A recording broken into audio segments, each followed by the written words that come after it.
Assalamualaikum warahmatullahi wabarakatuh. Baik, salam warahmatullahi wabarakatuh. Ustadz, afwan, apa hukum dari membuka aurat?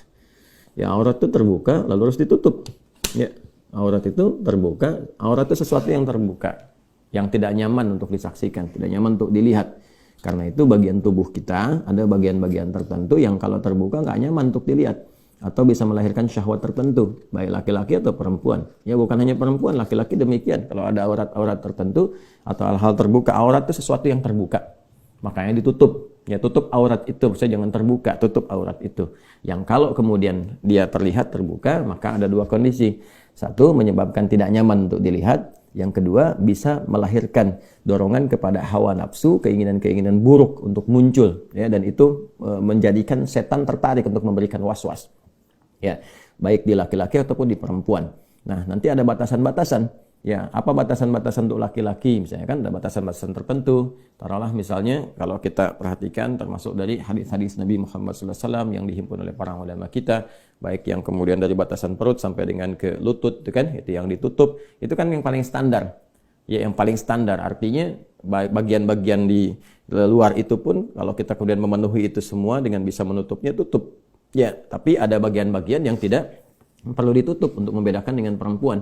Ya, misalnya aurat-aurat tertentu dari leher ke atas ke sini ke kepala kan, nggak harus bagi laki-laki menutup ya, dan tidak ada ketentuan untuk membedakan laki-laki dengan perempuan di situ. Maka tidak layak laki-laki menggunakan kerudung atau laki-laki pakai jilbab, itu kan bagiannya perempuan, gitu kan? Nah, karena itu bagian-bagian tertentu di aurat-aurat itu, satu tadi yang saya sampaikan, kalau terbuka orang tidak akan nyaman melihatnya. Ya, makanya kan laki-laki juga kalau pakai celana misalnya kan, coba ada laki-laki pakai celana di atas lutut misalnya kan, dari paha agak naik ke atas, celana minim itu kan, atau ada orang menyebut sekarang celana monyet gitu kan, padahal monyet juga nggak pakai celana itu gitu ya. Nah, ini Anda bisa bayangkan bagaimana kalau ada laki-laki jalan-jalan ke mall, jalan-jalan di pasar dan sebagainya pakai celana begitu, kan jadi tertawaan orang gitu kan, dan tidak nyaman untuk dipandang. Maka tutup, pakai celana di bawah lutut ya, nah itu ciri khas untuk laki-laki seperti itu ya. Kemudian juga tidak perlu dia menutup berlebihan apa-apa yang tidak perlu ditutup. Kayak tadi kan ke kepala misalnya, coba lihat laki-laki pakai jilbab, laki-laki pakai kerudung, kan jadi olok-olokan orang kan. Nah, jadi hal-hal tertentu bagi laki-laki yang menjadikan kewibawaannya terjaga, itu bagiannya. Nah, perempuan ada bagian-bagian tertentu yang membedakan dengan laki-laki. Karena bagian dari tubuh perempuan itu sebagian besarnya adalah aurat. Maksud aurat itu apa? Aurat itu maksudnya ketika dia terbuka, itu berpotensi dua hal tadi. Ya, satu, ada bagian-bagian yang memang ketika terbuka tidak nyaman untuk dipandang. Ya, perempuan-perempuan jalan misalnya dengan na'udzubillah min dzalik ya, pakaian-pakaian yang sangat minim, ya hanya menutup bagian-bagian yang intinya saja misalnya, kan juga nggak nyaman untuk dipandang. Ya, naik angkot pakai pakaian yang demikian kan orang juga nggak nyaman, gitu kan?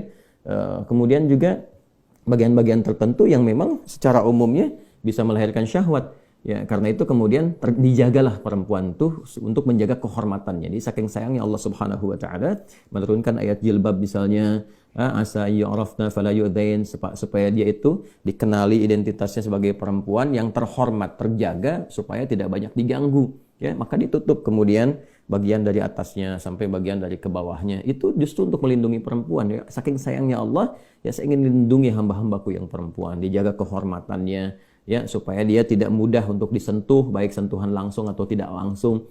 Orang kan sentuhan langsung ya bisa dengan sentuhan-sentuhan bagian tubuh. Tidak langsung tuh dengan perasaan-perasaan tertentu yang secara tidak terhormat itu bisa terjadi gitu. Makanya dengan demikian diberikan kemudian oleh Allah Subhanahu wa taala lewat ketentuan syariat berpakaian yang terhormat bagi seorang muslimah.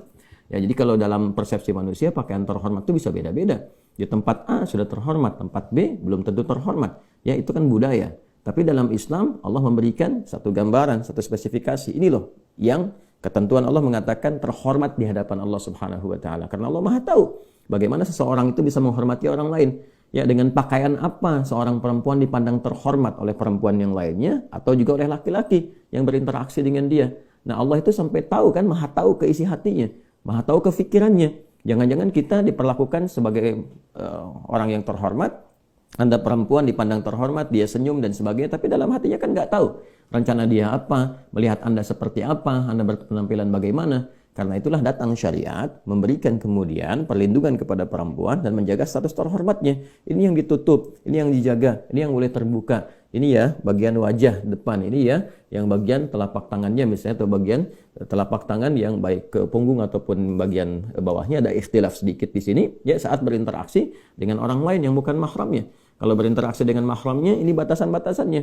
Ya, ini yang boleh dibuka, misalnya bagian atasnya terbuka atau bagian tangan dengan batasan tertentu, ya kan? Nah, ini adalah apa yang diturunkan oleh syariat, ditetapkan oleh Allah dan Rasulnya. Sekali lagi, untuk menjaga kehormatan hambanya baik laki-laki atau perempuan. Dan yang kedua adalah ini untuk melindungi.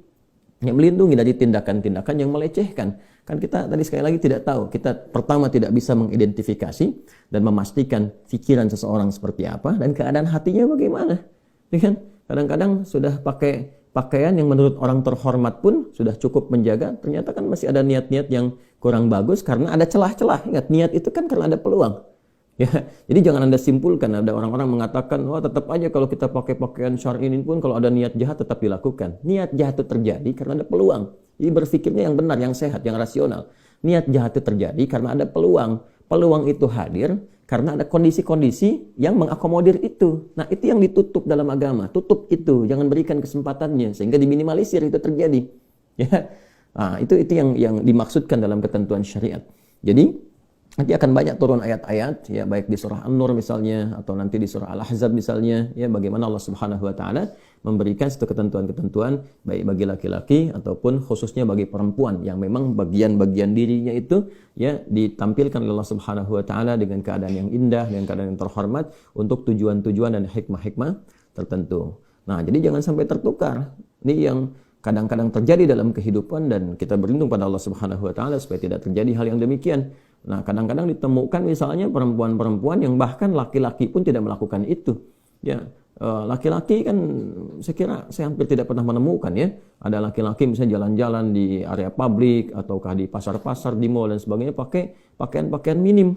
Ya, laki-laki misalnya pakai pakaian celana di di atas lutut ke paha naik. Saya nggak pernah temukan tuh yang begitu laki-laki. Ya, jalan-jalan ke mall dan sebagainya nggak pernah mau dan nggak pernah ada gitu yang demikian. Maka jangan sampai perempuan melakukan yang bahkan laki-laki pun nggak melakukan itu. Ya, jangan sampai gitu ya terjadi dan semoga pandangan kita ditutup dari yang hal-hal yang demikian.